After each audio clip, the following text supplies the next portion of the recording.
Hello again, I am Blunty, and while my last video confused some people who can only think in some weird, stupid binary which makes them think that it's somehow impossible for someone to simultaneously claim to enjoy a game while heavily criticizing parts of it, they can't put those two thoughts together at once in their head for some reason. It's a video which triggered the notoriously toxic bottom feeders which infect the Pokemon fandom like bone cancer, and I've spent quite some time deleting a lot of grossly hostile comments from that video.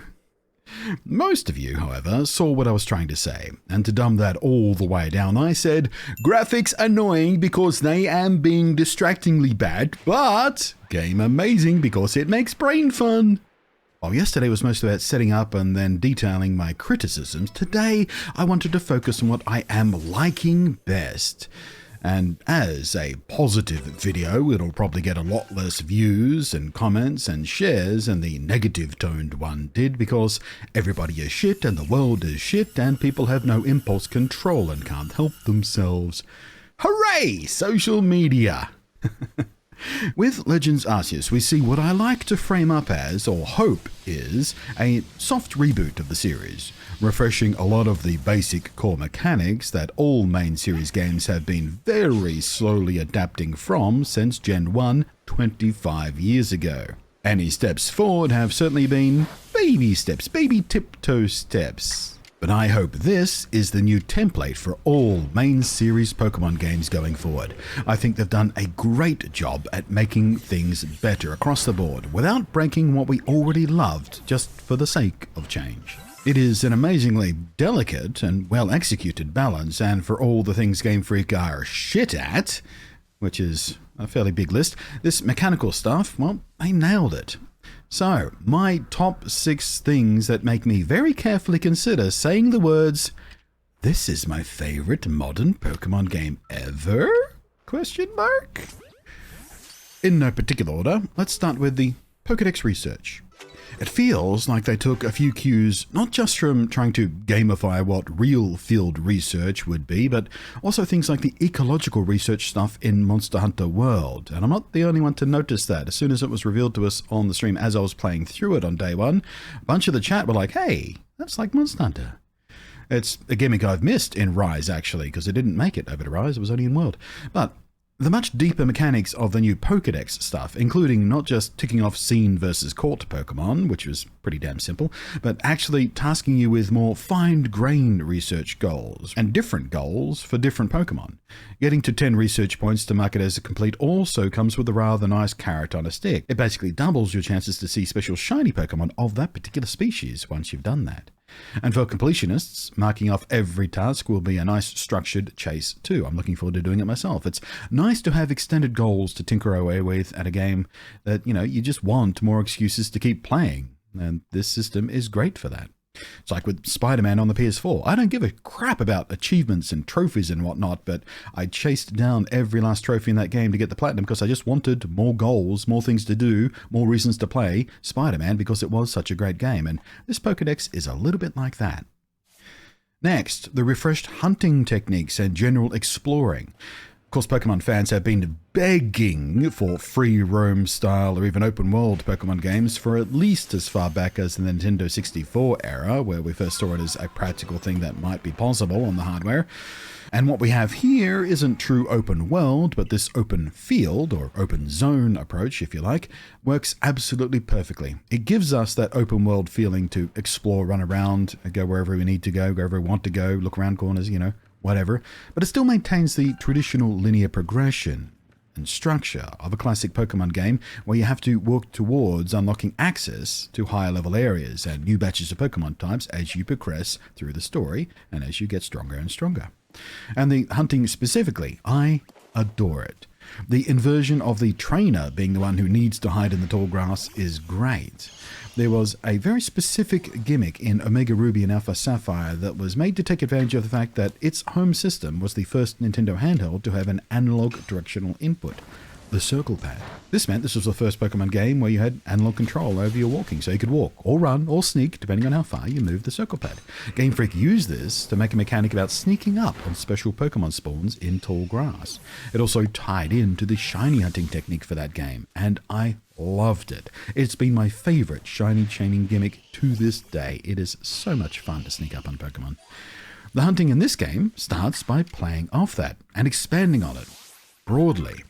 Now you can catch in the traditional way by encountering a Pokemon, weakening it in battle and throwing balls, but you can also wild catch. Some Pokemon are friendly and you can just sort of stroll after them, or they will even come to you and you can smack them in the middle of their stupid little faces with a Pokeball. Job done. Some are more aggressive. They'll attack you on sight, so it's much harder to catch them unawares. Others will run away if they see you. So you have to sneak up or distract them. You have to use cover. You have to hide behind things, crouch in tall grass, use things like smoke bombs or stealth sprays. You can stun the Pokemon by throwing objects at their head so you can sneak around behind them. We can distract them with berries or food or cakes and such. And all of these mechanics and behaviors can interplay with one another. You can combine them. You even get a boosted catch chance if you can manage to get behind a Pokemon and hit them by surprise in the back with your Pokeball. So the more aggressive and lower catch chance Pokemon, there's a lot of complexity here to really make sure your catch rates stay high, and I am loving this wild hunting technique. Next, the battles.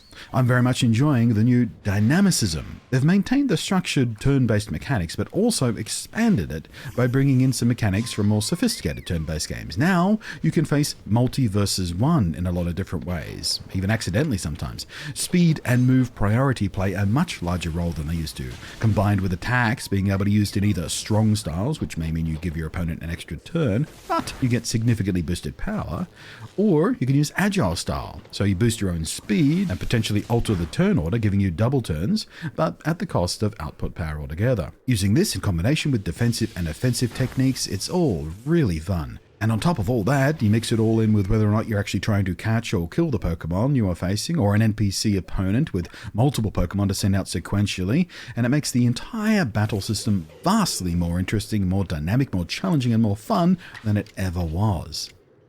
Next, the generational cleanup of the under-the-hood stats. A big cleanup and de-obfuscation of nature's IVs and EVs.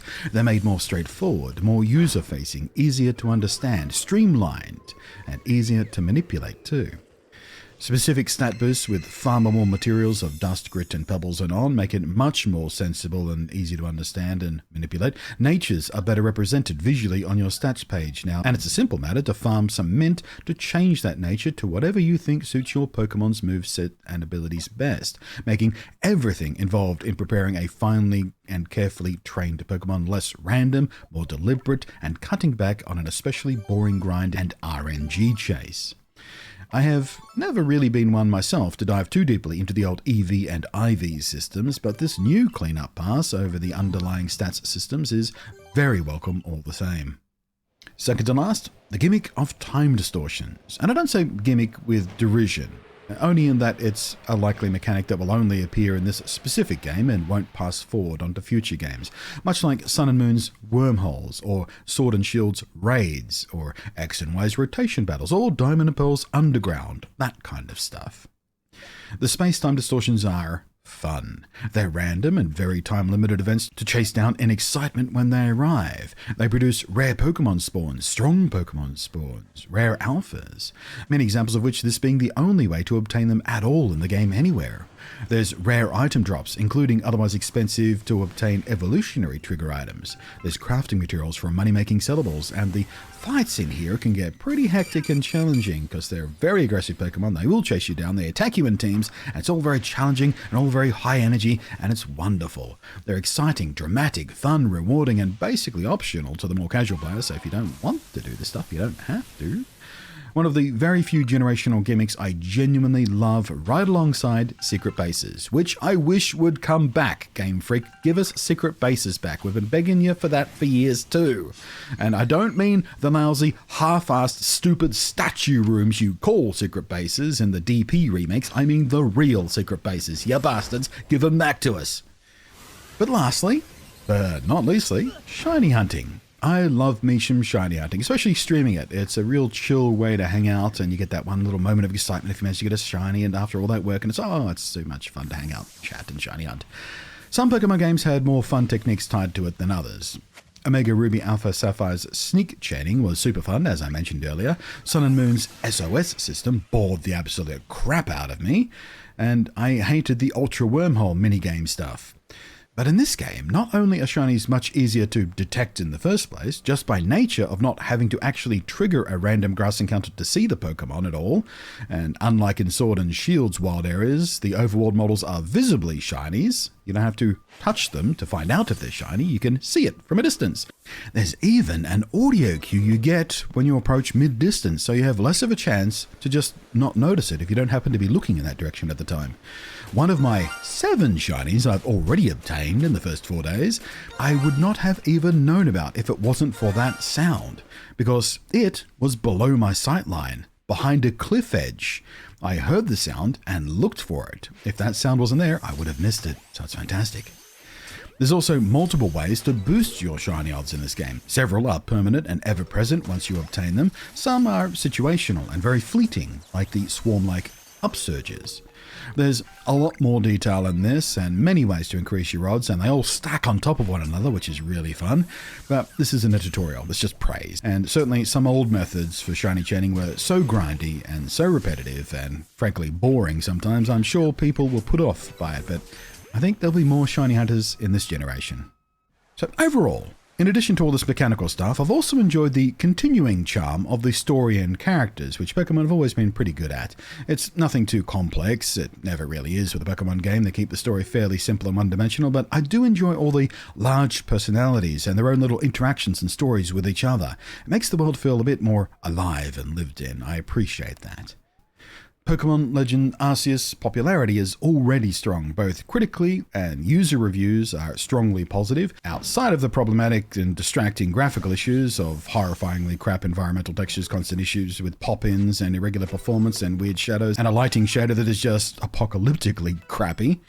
But I have started to describe it as an oatmeal game. Oatmeal is very aesthetically unpleasant. It's lumpy, it's beige, it's gloopy.